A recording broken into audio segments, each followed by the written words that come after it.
What's good, everybody? Welcome back to another episode of The Great Unknowns. This is your country cousin, Pete McCormick, a.k.a. Peter Mac. Now, this episode to me is going to be a good one because anybody out there, you know, you got that Facebook friend, you ain't never met them in person, but y'all just be so cool. It's like, you like that person that sometimes will go to war for you on a comment, and you're like, I ain't never met this motherfucker a day in my life. But it's like y'all just click tight, even though y'all never met. Well, this guy is like a California comedy version of that, even though he is from Louisiana, because commenting with him before I realized he has family down my way of Moss Point, Mississippi. He's from right over in New Orleans. You know, it's an hour and a half on I-10 from me. Wow. He's out there. He's out of Ventura County, California, doing his thing. Like sometimes I'd hit him up about how to navigate through comedy, not just anywhere else I go, but when I was in California, like how to navigate the SoCal comedy scene. We're just gonna get right into introducing this good friend of mine, Facebook quote unquote friend of mine, comedian, comrade, Terrance Watshapem. What's up, big dog? Whoa, nah, what's happening with you? Oh, yeah, see, that's Pistol Pete. Because I know do all the whoa, now what's happening? Yeah, bro. Yeah, I'm glad we finally got to do this, man. It's scheduling conflicts, and then we was about to get started with. We had some technical difficulties. We was off and running, man. You was going in, bro. I was saying. The internet, man, is cock blocking, bro. It's trying to hate on our shine. You know what I'm saying? Oh, I know how it is. And you was talking about being in the Air Force, because you say, hey, you in a $400 a night corporate hotel room in the Air Force. But like, look at being in the military, I'm gonna tell you this. The maintenance, all services go to the lowest bidder. That's why I always tell my family whenever they watching TV or watching a movie and they say this is military grade equipment, they get star rattled. So, oh, that shit cheap as hell. Might as well have Acme on the side, huh? Basically, because they be talking about, they be asking me. Sometimes my family will sit there and say like, "Oh, y'all got good stuff against hacking." I said, "Well, who can hack Windows Vista?" I mean, that's pretty much what we running on. I mean, I got a cousin who could probably hack Windows Vista from a 2006 Nextel phone. Oh, wow. I actually Boost Mobile with the chirp here. Oh, wow. You didn't have to open it. He just used the chirp part, be like, where you at? Yeah. I actually got a home girl. Me and her did training in Texas. I ain't gonna put her name out there. But she was, you know how sometimes female, they real insecure and they be almost stalkerish. Well, she liked that. She said, I can actually pull a man's phone records and all this stuff and pull up all his calls. I said, girl, we don't. She said, the only thing that stopped me is my security clearance and I don't want to get kicked out of the Navy because I'm too close to the finish line. She lied. She already did it. She just don't see. If you'd have been like, hell yeah, girl, so what you got? She'd have been like, oh, man, let me tell you. I mean, no, but that did. I'm not gonna lie. We ended up we cool. That's like my older sister. But at first, I mean, cause she a cutie, I was gonna try. But when she said, I said, hell no, no, buddy. Yeah, you seen what you was about to get yourself into. I said, no, but I'm straight on that. Nah, insecure, dating someone who's insecure with a security clearance and access to all your info is never a good combination. Just go stick your dick in. No. No, hell no. I actually broke up with a girl. She didn't have all that security clearance, but she pulled up my government because she was in the Navy and she saw me at a show I did out there with Tank. You know Tank, because I remember Hook Child 2 Up. Show I did out, she came and she hit me up in the inbox and was like, hey, and she said my real first name. I said, how the hell did you get that? She said, oh, I went on Fleet Temps, and I was like, yeah. And I just stopped. I dodged her calls for like 2-3 days. And then she said, it was the Fleet Temps. I said, you damn right, it was a Fleet Temps. Like, what did you, like, no, you just looked up my information. Because not only that's stalkers, but if I lie to her and tell her that, hey, I got temporary training over here in Hawaii, say, oh, you got temporary training in Hawaii, huh? Yeah. Then why didn't I see any orders come through for you to go to Hawaii for 2 weeks? Because you know that's what's going to happen. Yeah, I was like, yeah, so, you know, I ain't going to act like I'm a goody two-shoe. You know, I was single. I was in my 20s. I had some future slime lord in me. So, man, hey, I got some present slime lord in me. Like, I'm like, you know, I'm Cameron with my scumbaggery, just 3 generations. Yeah, you ain't putting them on tape and hitting the Dougie with it like in the club. Bro. All that boy, man. Like, I love that movie right there, man. Oh yeah, I gotta watch that at least 3-4 times a year. If I don't watch that movie 3-4 times a year, something is wrong. And hey, is it me or does that opening scene I always make you want to go get some Chinese food? Bruh, I started eating more fried rice and hot wings, even though I know that ain't even real Chinese food. I just started eating more of it. I started wearing Reeboks without the socks. You know what I'm saying? Like your boy Money Making Mitch, just the whole nine. Yeah. Oh, we used to always, anytime one of our boys would do something fire, like we'll see him go there. We would be quoting the movie. Anytime we see like a dude do something fire, like he'll go in there and just dog walk a dude for no reason, or we gonna do some scum ass shit like holler the man's woman in the face. We get in the car. You must have whole cake in his face, man. And the other homeboy like, he be thinking, I'm like, this nigga be thinking that type of shit funny, man. Nah, man, you know I ain't got that to be giving you no money for your paper bag games and shit. Yeah, that boy easy. Yeah, but other than being on that base, what's been good with you, brother? Hey, man, you know, I'm over here like trying to make $1 out of 15 cents. You know how it go, bro. Oh, yeah, trust me. Either, you know, I'm going to get it the fast way or the ski mask way, but any which way it's going to come. Oh, yeah, that's the New Orleans in you for real. I've been wanting to hit you up about getting you on this show, but I couldn't see you on Facebook, and I already know you. I'm like, he got to be in jail again. Yeah, bro. He got to be in jail. Bro. What they knock you for? What you do for them to knock you? So this time, like, is in a long line of traditions of just me getting knocked for the dumbest shit. It's like, I could do some real life criminal shit, like, and be good at it, but apparently not on Facebook. I would be, when the metaverse happens, I'm going to be that uncle that's always in the metaverse jail.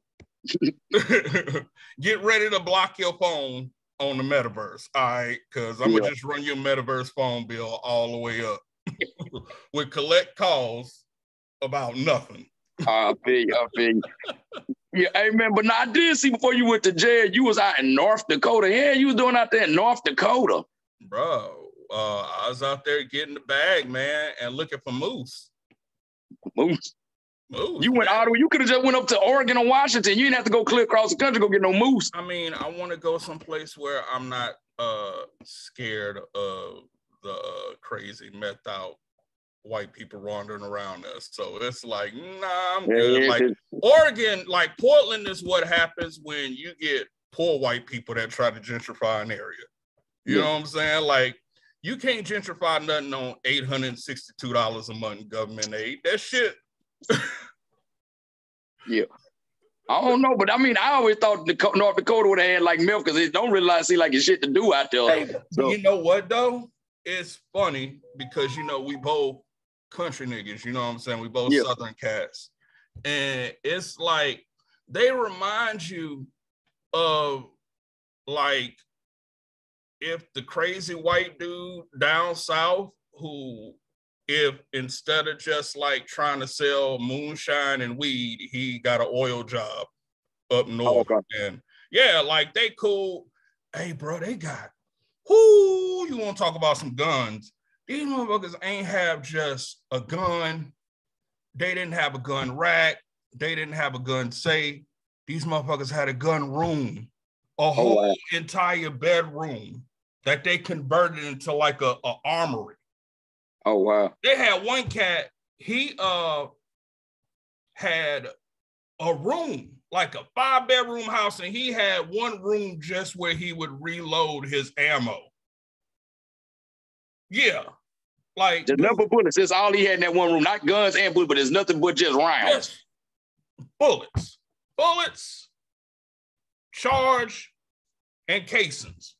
Oh, no. Yeah. And the shit to reload it. And I'm just like, this dude, wow, do he really think like, you know, if Russia invades that they gonna invade his backyard first? No. Like, they are not, I guarantee you they not over there in the Kremlin. Spetsnaz is not over there talking about, yes, we're going to hit Abner and we're going to go and we're going to take, I don't even know if that was Russian at that point. It went Russian, but then it veered. And that sounded like it was Russian, then went German, then went like Cuban. And it went Armenian. Like, yeah, let's say this.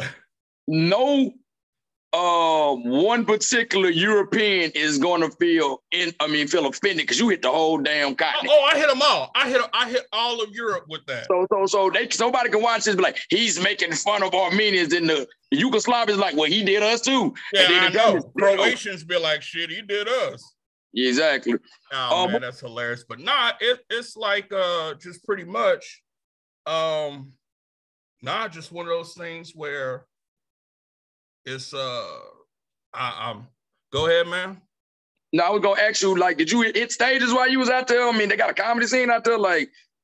I mean, you know, like they didn't have too much of one, but you know, I would sit over and I would kind of just go do my thing, and I would just, you know, if you like Jay-Z say, man, if nobody else won't put you on, put yourself on. Right. Just yeah, you know, like one of my favorite lines he got, with no deal, who you gonna rap to now? Start your own record company. Now that's profound. Yeah. I saw some pictures they got. I didn't realize they had a little talent out there like I thought too. Man, yeah, you know, it's one of those hidden treasures. If you get my drift. I guess this is our inner scumbag talking right here. Just sensational. Hey, bro, they were like and right where I was at, and it was funny. I was in South Dakota, actually, and it was wild because I was right outside of where Sturgis is. And if you're familiar with Sturgis, they have the biker rally there every year. Oh. The biggest biker rally in the world. And like, it's funny because you have all these old ass bikers who, you know, like they still trying to do the same habits. I mean, you know, you just can't go every year up to Sturgis and do all the drugs and think you're gonna be fine. You know what I'm saying? It's like, nah, it's not gonna happen. And they over there 60, 70 years old trying to do cocaine and all this other stuff and ain't taking their heart pills and shit. And no. That's crazy. Oh man. So we touched on you being from New Orleans. Like, what part of New Orleans are you from? All right, so I am from downtown. Oh, not uptown. Everybody thinks New Orleans is like uptown. Nah, it's different areas. It's downtown. It's the east, mid-city. You got West Bank. You got Gentilly. You got Harbor. You got Algiers. You got all these places over there. Gretna, you know. And where I'm from, like, is the Ninth Ward. So that's where my family, we're all from there. And then I lived there. And then I grew up in an area called the North Shore, which is like Hammond, Covington. Okay, I'm familiar with Covington. Yeah. Oh man, what you know about Covington? My auntie live out there. My auntie, my cousin, they live up out there. Well, it's one of my. It's not really my auntie. Hey, hold up, dog. We gonna have to talk about this one like off the air, like. Yeah. Well, it's not really my auntie. It's a friend of my mom's. A white lady's a friend of my mom, but she's been in my life my whole life. So I call her my auntie. Oh, so she's like your Sandra Bullock from the Blind Side. So yeah, basically. Well, no, it ain't like that. And she take me in to try to use me to go to. I don't care what you say. Had that boy not been that size and had that athletic prowess, Suzanne Tilly. Now, was her name Suzanne Tilly? Leanne Tilly and Sean Tilly wouldn't have took that boy in. Oh man, I just laugh because they pretty much just like made a cute Disney movie out of white people driving around kidnapping black kids with talent off the street. I ain't never looked at it. And then they in Memphis too. I was like, y'all crazy. I'm like, I know how Memphis get down. You just pick up a nigga off the street in Memphis. Man, I'm telling you. I'm black and I won't pick no nigga up off the street in Memphis. Hell nah. I won't even pick no broad up off the street. I see her, she fine, she walking, she gonna keep walking Elvis Presley Boulevard. You hear me? I can't do it. Man, yeah, I just laugh because somebody, they was like, yo, they must have still thought it was 1840 the way they was just grabbing Negroes like randomly. So then and they didn't even need much. They was like, hey, you like a bed? Yeah. I ain't gonna lie to you. I know it was a serious part of the movie. The funniest part of that movie to me was when he went back to the projects after having that meet with the NCAA, and he told the drug dealer, shut up. When that drug dealer said, "Boy, I will bust a cap in your big fat ass." I don't know why. I was in the theater laughing at everybody in the theater looking at me, what the hell is wrong with you? I laughed because that same Negro, like, was Billy Badass in that movie, but then they put him on like Walking Dead. And he was like the biggest pussy on the whole. Oh yeah, I remember that. They take the biggest, and you know, movies and TV shows always like that. They have the one pussy, and they had to take the one pussy and make him a bruh. Like, you had all these, you had soccer moms, you had fucking yoga coaches, all these, and you want to make the bruh. And then his name was Terrance. I was like, oh. I ain't gonna lie. The biggest thing they did on The Walking Dead that made me mad was Corey Hawkins, the guy who played Dr. Dre in Straight Outta Compton. Yeah. Did you see them braids they put in his? I'm like, who authorized this? Bruh, it's like, nah, what makeup artist needs to be fired? Y'all stop hiring Madison and Ginger to do these black people face like this and outfits and wardrobes. Like, hell nah. Yeah. So you said you grew up in North. Which high school did you attend? I attended Covington High, and then I went to Hammond High. Okay. Yeah. All right. So that's why I went. All right. Was you like a class clown growing up, or what was you growing up? A class clown? It seemed like you would have been that street cat who could have got out of trouble by making the principal and the teacher laugh, but they already know, hey, Terrance, don't come in here with that shit today. Actually, you know, it was so funny, man. It was weird to describe it because I was a jock, but I was also captain of the Quiz Bowl team. Oh, wow. Yeah. And you pulled an AC Slater then. Yeah, bro. But then on top of that, you know what I'm saying? Like, I had my after school activities nobody knew about. So yeah, you know, like all that foolishness and trying to stack my paper and, you know, get in trouble thinking and doing shit that I'm thinking is socially acceptable from where I'm from. But I didn't, you know, it's weird. I always tell people, you can get away with a lot of things wearing a polo shirt and not sagging your jeans. Oh, yeah. Yeah, a whole bunch of stuff. Oh, yeah. And, so it would be like, you know, and then I was just always that kid that was, when I was in school, I just did what I wanted. Okay. Like, yeah, I mean, you know, I just, when I was a teenager, I mean, you know, I bought my own cars, I got my own money, you know what I'm saying? Like, I was a teenager paying bills in the house. My grandma was like, shit, nigga, you grown. I can't really tell you nothing. What curfew can I give you? You know what I'm saying? Like, all right. So you said you was a jock. What sports did you play? Football. Of course. Football, track. I was trash at basketball. Hot trash. Ooh, hot trash. Only thing I could do was like jump, rebound, play defense. And, you know, I was like in such good shape. I was like 5'10", 15, 16, and I could dunk a basketball. Okay. On a 10-foot goal. So.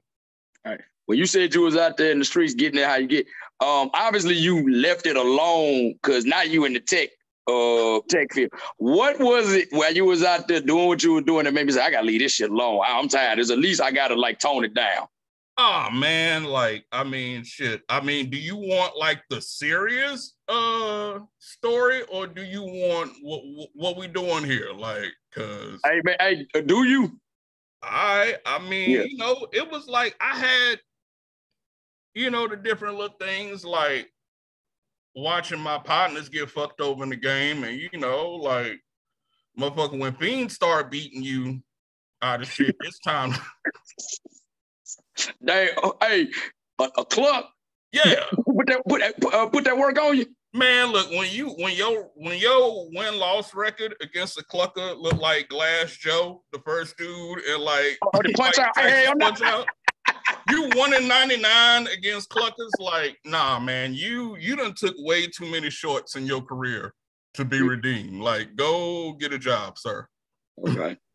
Hey, yo. And I was just so little stuff like that, and just kind of the serious matters of things, like, I tell you one story in particular. Like, I got a couple, like,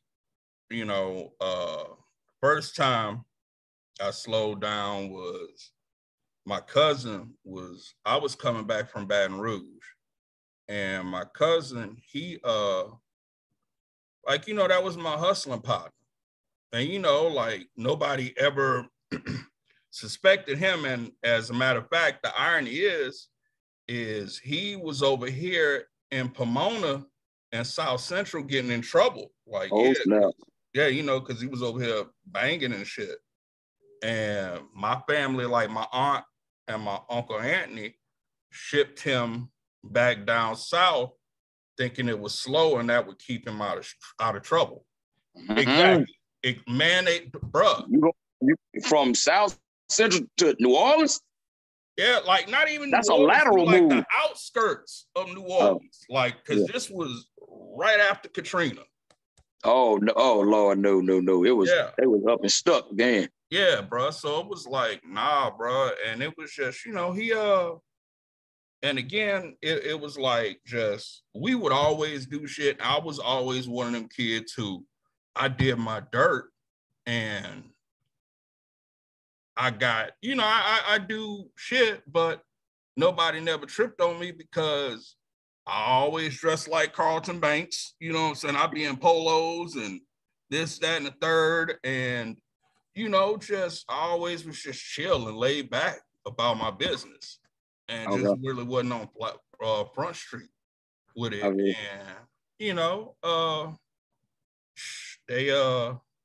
so when we were together and we'd be hustling, he'd be like, nah, man, like, not Terrance. And, so I was able to get away with a lot of stuff, but just him personally, just with him. And just one night, I had just came back from Baton Rouge. As a matter of fact, I had just stopped by his dad's house, my uncle. Yeah. On the way back. And like, it was about 1 a.m. and he was just like, yo, bro, he was like, I'm not feeling too cool about what's going on out here. And I'm just like, I told him he was like, yo, just come through for a minute. And I was like, I bet. And then right when I was trying to turn on the street, because you had to, in order to get to his house and the set where he at, you have to, you turn left where I was going and you go over this railroad track. And he would be hustling over there by the tree on the corner. Oh. And all the rest of the cats, they was set up in the front. Right after you went over the railroad, you'd see like 20 niggas in like white beaters and white tees and shit, just right there. And you go a little further, you see him. But and I was about to go down there, and I don't know what it was, but something did not let me turn. Like, that steering wheel left. I was trying. I always said that was a hand of God intervening, because it was like, I kept trying to turn, and I was like, hey, bro, I was like, yo, I'm going to go home and stuff. I'll slide through tomorrow. Just take your ass inside. And he was like, I bet. And that was 1:30 in the morning. By 1:35, he was dead. Damn. Like, yeah, right after he got off the phone with me, one dude came up and started patting at his pockets, trying to get his attention. And so that drew his attention onto the dude. So he put his setup, like, he's ready to go. Yeah. And while he got hit, while that dude distracted him, another dude just came up from behind him and caught him like right back here with a 38. Base of the skull is severed. He was the coroner said he was dead before he hit the ground. Oh man. Yeah. Yeah. So. And then, you know, having to go the next morning, you know, I was laying in the bed and then, you know, get a call from my grandma and she like, yo, Timmy dead. And she was like, yeah, Auntie on the phone. And, you know, getting on the phone with them and then having to go and having to just go identify him and stuff. And, you know, that right there was like a big joke for me. I didn't even stop after that. I was still hustling for like a minute after that. And I think what really stopped me was when my son was born. Okay. And, you know, because like I grew up, my daddy was in prison most of my life. And so I didn't want to have that generational curse repeat. Yeah. So I was like, if there's anything that's going like keep me away from my son, I'm like, let me just chill out on it. So I just put a kibosh on it. And shit, went and got a job and went and started doing my thing. All right. Does all that play into like how you ended up out in California? Or was you working in Louisiana and then the opportunity came to go to California? You bit like how did you end up out on the West? Man. Uh-oh. I'm gonna give you 3 guesses. You tell me. I think I already know without you telling me, but go on, give me 3 guesses. Nah, get your nah. Go ahead. I have a feeling it was a female behind a female. Bam! Yeah, I already knew. The way I already know it was a female. You chasing a female.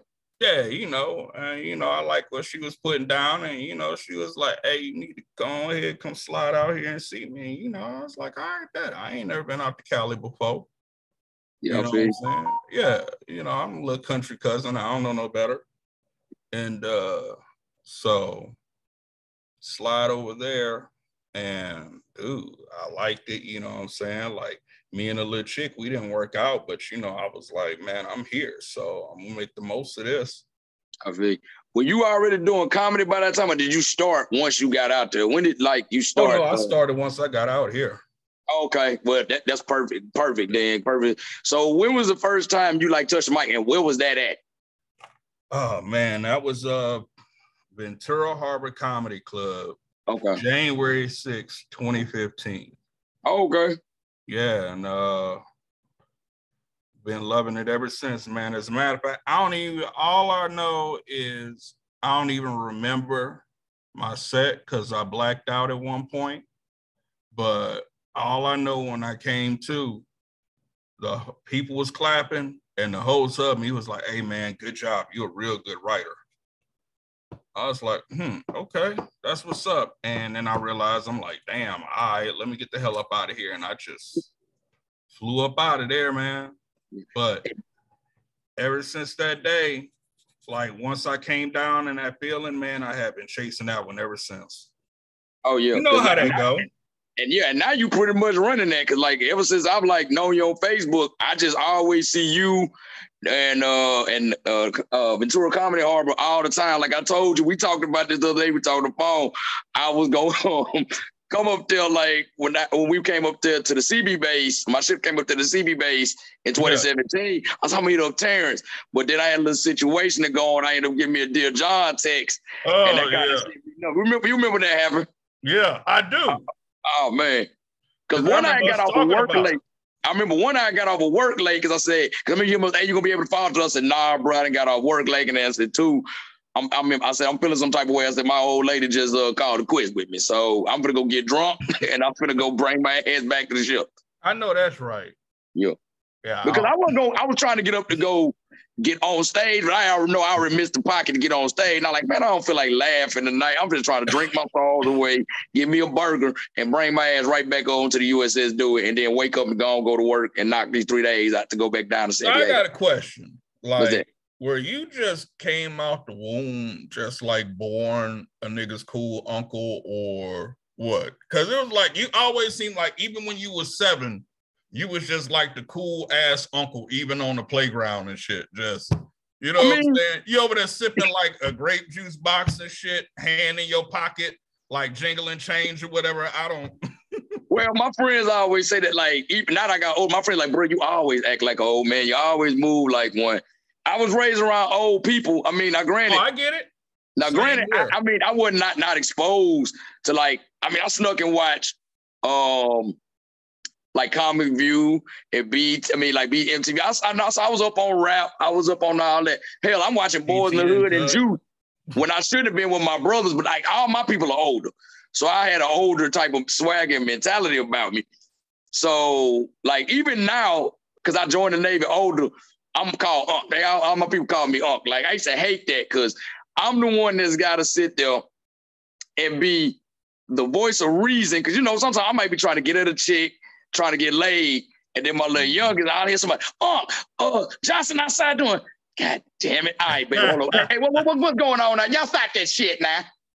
I stop all that foolish shit. We trying to go out here, but like, it's just always how I've been. I mean, I hate it, but I'm glad because it's like you said, I hate it because I don't have that ignorance factor. Yeah. And I hate that I don't have the ignorance factor because in my generation, as you see, these 35 and below, ignorance is winning. It's winning. I hate to say it, but it's winning.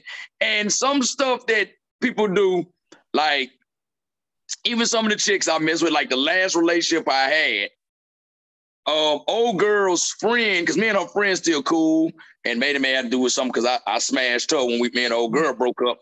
But she said, yeah, when I saw you and her together, I did not understand that. She said, y'all was like polar opposites. So it's just like, I'm like, look, ignorance is bliss. And that's like stopping me from like really just being able to enjoy the moment like I want to.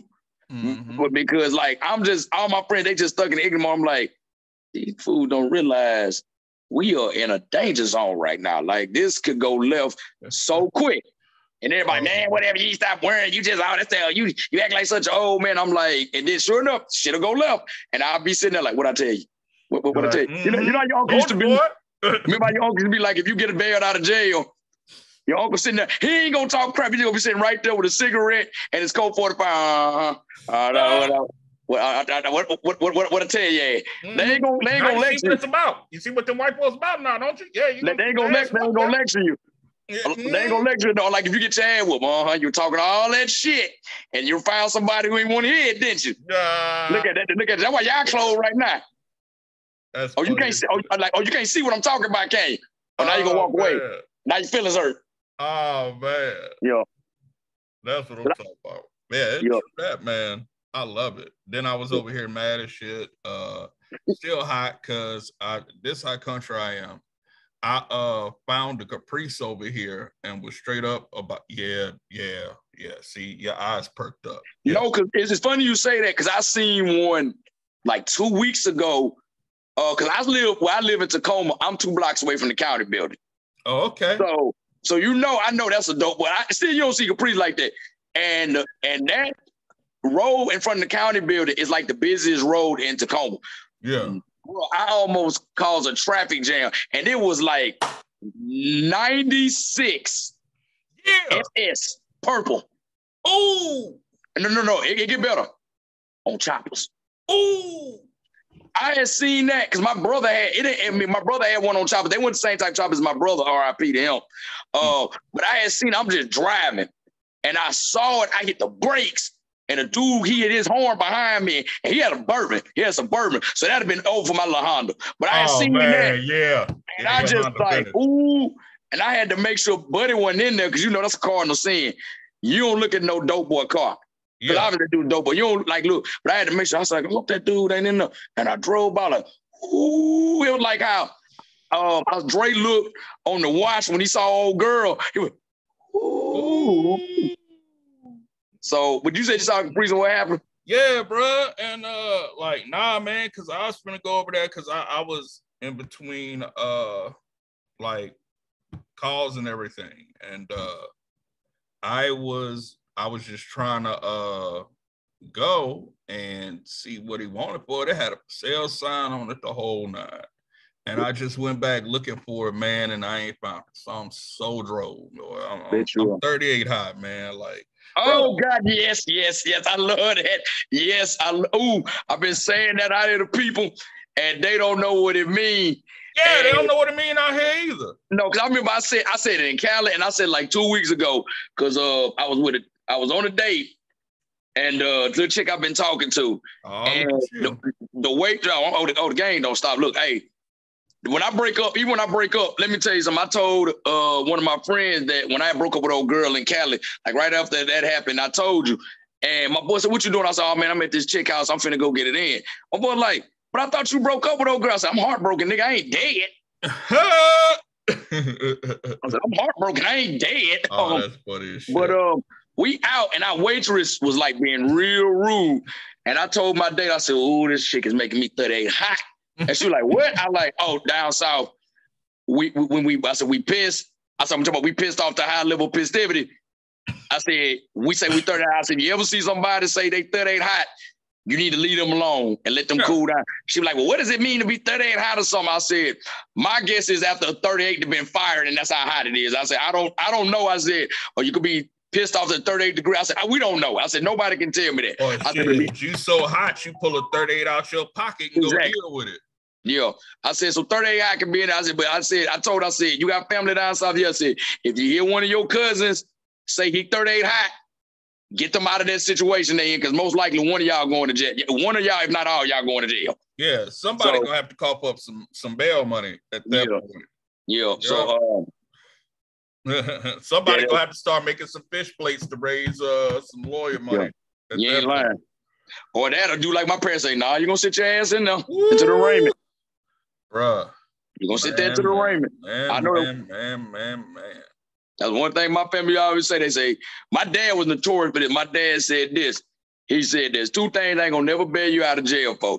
He said, "That's stealing and that's dope." He said, "Because you don't have," he said, "because you ain't got to mess with either." He said, "You don't have to steal and you don't have to mess with dope gang." He said, "Ain't like you come from no family with no money."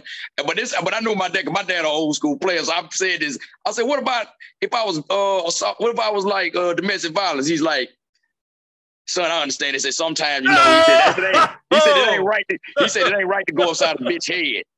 He said, but you know, he said, "No, these women know." He said, "So if you go upside her head, they're like, I don't condone it, but like what Chris Rock said, but I understand." Yeah, like shit happens. That's how they be like, shit happens. Yeah, my dad be like, "Hey, she should have learned to keep her mouth shut. She know your head crazy." Man, look, that is funny as my shit. My dad, hey, like I told you, like this situation with old girl. When I told my dad I broke over with her, I'll never get this. He was making a Bloody Mary. It's 8 in the morning, but my dad retired. So he's like, I'm telling him, I still hear him mix up that Bloody Mary. He said, "Son, she ain't cost you no money. You hit it." He said, "Why are you crying?" He said, "On to the next one." He said, "She got a friend?" He said, "Go get a friend." I'm like, "What?" He's like, "Yeah, son." He said, "Look here, hey, do me a favor." He said, "Look, Sports Center AM is on. My Bloody Mary in my hand." He said, "Hey, don't call me no more for this." I'm like, I'm sitting there looking like Charlie Brown, like you know, after line to say something profound, and then Charlie Brown like, "Ain't this about her?" Yeah. So but back to you doing like, so what is what's been the highlight of your career doing stand-up thus far? I mean, I haven't, for me, you know, it's hard for me to choose one, but I will say the next one. Okay. Oh, damn, that's deep. Mm-hmm. All right. So I was gonna see that ask if you had one. So I'm just saying, when was the moment you know, oh, I'm thorough with this. This is me. This is my lane. I can do this, like for real. So, I mean, I have the top 3. 2 of them happen back to back, like literally. One happened one night, the other happened the other night. But I'll just the night before, this was when I did my first time headlining at at the time was the biggest club in the western part of the United States, Levity, in Ventura County. Yeah. And I mean, they had, the line was out to the street. They had to turn away over 200 people. And yeah, and the line just like people were about to break the damn door down to get in. And yeah, and then the next day, I mean, the next day was just that I did this, the biggest festival in Ventura, and I made 10,000 people laugh. Yes, sir. And I mean, you know, like I always tell people, like, imagine you make 10 strangers laugh. Now magnify that by 1,000 and all at once. Like, and I'm up there, and I mean, I'm just controlling it. And I mean, so, and I would do the sets, and what would happen, like a band would get off, and it was 3 different stages. And I would run in while they were changing out equipment, and I would do anywhere from 15 to 25 minutes just off the top of my head. Oh, wow. Yeah. And I mean, it's like, yeah. And I mean, at first, I mean, you know, at first when I tried to go up there because I was like, oh man, I'm gonna just do the set I did last night and rip it. And then I'm like, yo, dummy, like this is too many people for you to try and do material in front of. Oh, so yeah. I mean, it washed out. I was like, well, this is a big crowd. So I was like, I felt like it was people laugh, but it wasn't up to my standard. I was like, nah, yeah. just do it how I do it. You know what I'm saying? This is why I'm a samurai and I keep this sword sharp. And dude, I just went out there and just started hitting them from the clip. Oh, yeah. I just started spraying the crowd, man, and had them rolling off the top of the dome, just hitting them. And I did that for 8 hours. Ooh, damn. Yeah, 8 hours running from stage to stage to stage to stage to stage. On the way from one stage to another, literally just thinking about something that was on my way up to the next stage I would think was funny, or something that I seen in the audience over there. And I would just tell this people over here on this side of the stage, I would just tell them about what happened over here. Oh, y'all need to see this shit. This lady out here got nerve to wear a thong and it's hanging out her ass. How you gotta, you know, just, and they laughing and, you know, just doing that, man. And you know, that's why to this very day, when people be like about nerves and pressure, and they be like, oh man, you get nervous or you get pressure or you get scared. Like, dude, when you made 10,000 people laugh in the shit you rolled out of bed in because you woke up too late, the sound check, your wardrobe and all that, but you out there just spitting.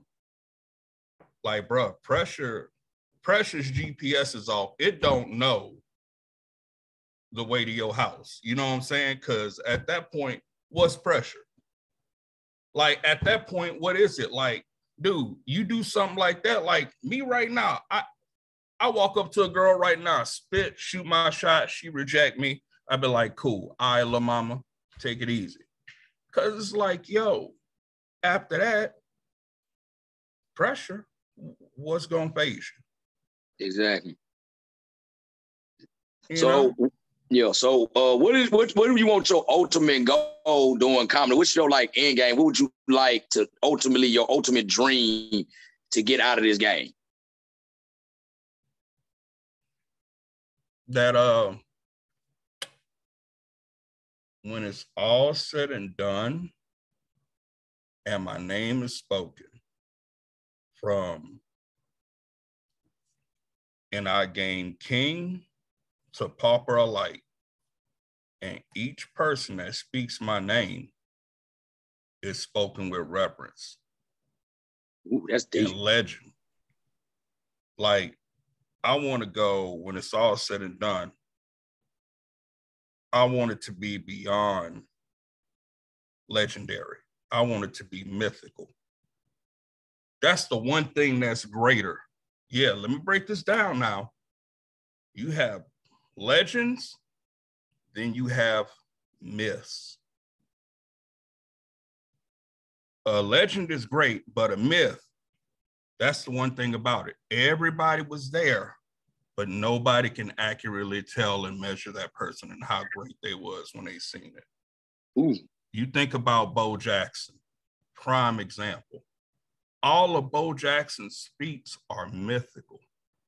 Everybody was there when he ran parallel to the wall, grabbing a warning track fly, at throwing out Harold Reynolds at home. Everybody was there for all that stuff, but nobody can accurately tell it. That's a myth. Everybody was there when he got the fastest 40 time in NFL combine history, but nobody can accurately tell it. And then right after he set the record that is yet to be broken, I don't think it ever will be, 4.12 in a 40. Nah, it's not being broken. And by a man, it was 6'1", 240, not being broken. Oh, and then after he did it, he took a football and he threw it to the top and hit the roof in the Superdome. Because that's where they used to hold the combine, the NFL combine, before RCA Dome and all that. I didn't know that. Yeah. But you see that right there? Look how you feel knowing and learning that. And you can see it in your head. Bo Jackson, after he done did that and throwing it and hitting the roof with a football. That's a miss, sir. Hey, man. That's greater than a legend. Yes, indeed. Hey, you know what? Hey, we can't go no farther. Hey, that's a perfect, that's what that is. That's a mic drop there. We done with this. So I'm gonna play this this is how I always end my episodes. I call it this or that. And you been from New Orleans. I'm gonna play this one with you. I'm gonna name my 3 things from for New Orleans that I know that you can do. First, I'm gonna talk about seafood. Well, these are places I know. I mean, I know which one I like, and I think you're gonna be there too. You got to fly through Orleans a lot, so I know you got to go down Veteran Highway. Yeah. And I know you also go hit bourbon, so you go down Canal. So I'm gonna name these 2 places: Acme Oyster House or Landry's. Mother's. But I just neither one. Mother's. Mother's is the best restaurant in all of the French Quarter. Okay.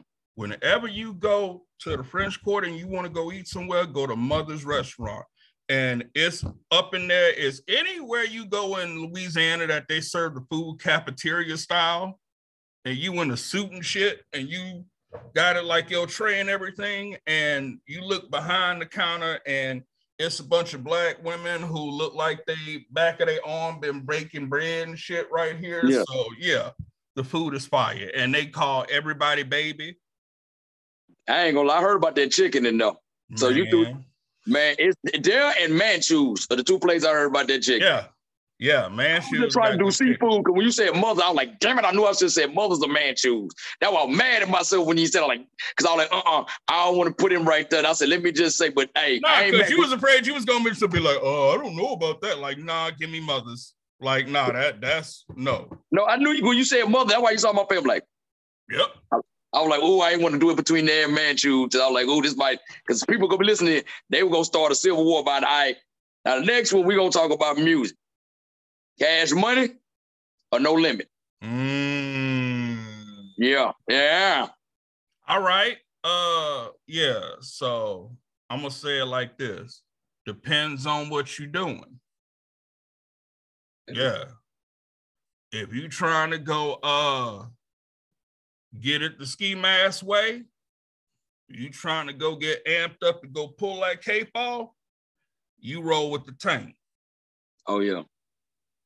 But nah, if you trying to go celebrate after you done hit the lick, and you know, you try and go, you know what I'm saying, get you some bitches and get fucked up and stunt, you get Cash Money. No Limit was the streets, Cash Money was the clubs. Okay. So you be playing, I always feel like somebody watching me while you finna go hit it, and after that, everybody get your roll on. Mm-hmm. Yes, sir. Right outside in front of the club, in my Cadillac, just doing donuts, beating it. Man, look.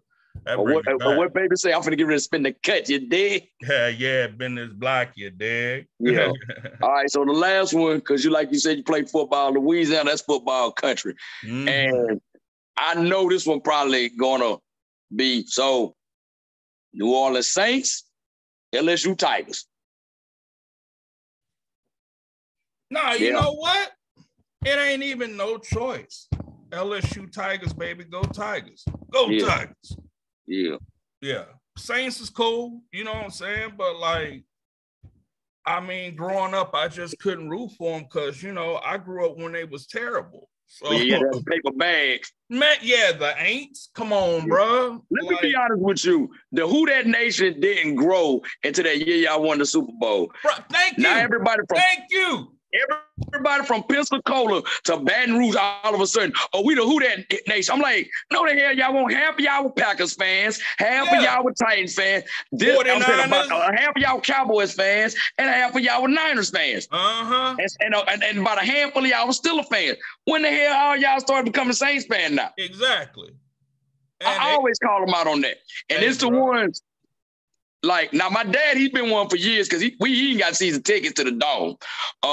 But everybody else, every time they lose, I will always take a picture on Facebook holding the brown paper bag and say, hey, y'all forgot y'all paraphernalia.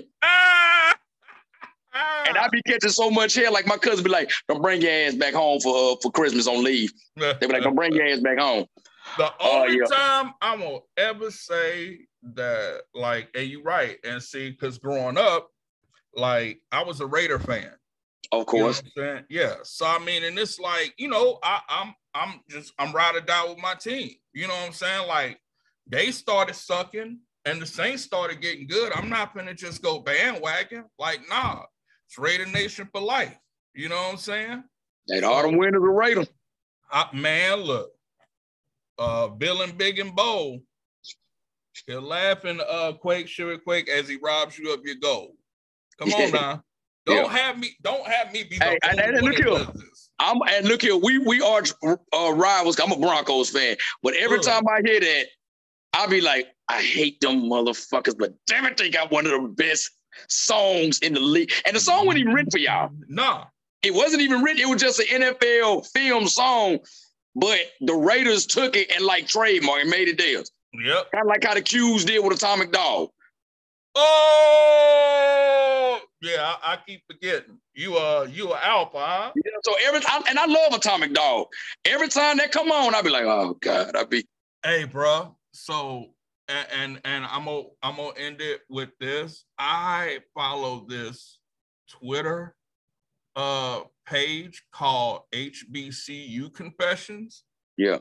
And it is some of the wildest shit on there. And some girl talks about how she just got pregnant for a Q. Oh, man, no. I got some homeboys of mine that's too, like a guy as a Marine that I deployed with when I was in Africa. Yeah. Man, because they said they just had their, like, national convention in Charlotte. Oh, man, no women up there. Like, people like, hey, if she go to Charlotte this weekend, focus on yourself, King. And I'm like, oh, man.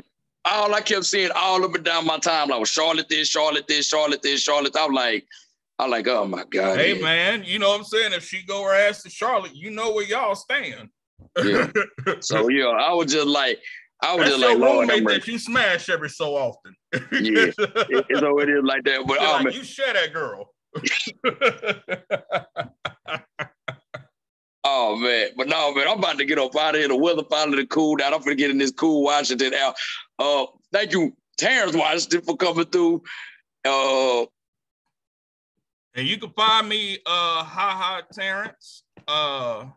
And that's on Instagram, and it's on Twitter, Facebook, Terrance Washington, and I got a show coming up in a couple weeks, September 14th, Cal Poly, San Luis Obispo. Yeah, I'm gonna go make them bunch of nerds up there laugh, so I'm ready. And he also got an album coming out, Flash, is Lonely at the Top, which will be in your record store about 2 weeks. Yo, all right, bro. Appreciate you rocking with me, man. This didn't even feel like an interview. This just felt like me sitting down talking to an OG, man. I love every moment of this. Like, you see me over here so every so often I was hitting this. Hey, man, do your thing.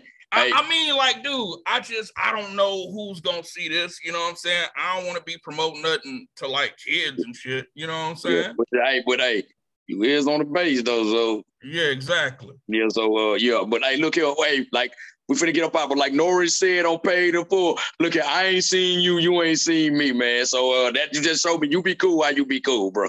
Bet. All right, Ward, peace, bro. Peace out. Yeah.